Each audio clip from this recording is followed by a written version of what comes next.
We know nationally that PFAS in our water systems is a problem. If your community is with elevated PFAS levels, you're not alone in this battle. There's grant funding available. The Infrastructure Bank is willing to help. Department of Health is willing to help. There's so many opportunities for collaboration to address this. To have the community that I represent at the forefront of mitigating this concern for students and for residents is a really proud moment. When the PFAS issue was first raised, my first thought was, what is this going to cost? I was incredibly excited to find out that this was going to be 100% grant funding and not a loan. We were able to approach the council, get council approval, and then make sure that this grant was implemented to offset the entire cost of the project. The Rhode Island Infrastructure Bank, the Department of Health, and your state legislator.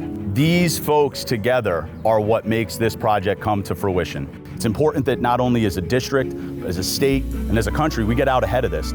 PFAS is an acronym. It stands for per and polyfluorinated alkyl substances. They were used pretty extensively as nonstick coatings, waterproofing agents, oil proofing, and that class of chemicals exist out in the environment, in air, in soil, in water, in fish. They have the potential to impact your health in a number of ways, and removing them from drinking water like we're doing here is one way that we can improve your health over the long term. Working with the Infrastructure Bank has been great.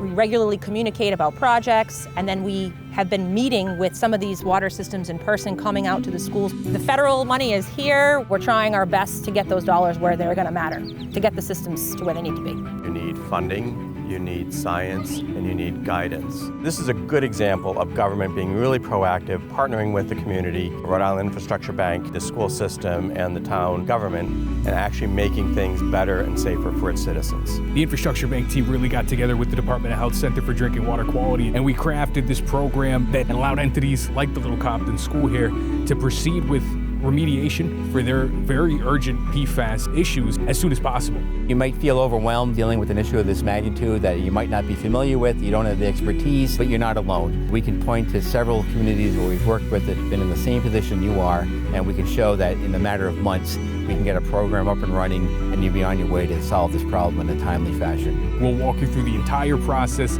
from start to getting your agreement signed, and then from there we know how to direct you over to the right people at the Department of Health to work with them and their engineers on this. We can provide not just the financial assistance, but the technical assistance and some of the decisions you have to make on a policy level. Little Compton first came to us, it was the spring of 2024.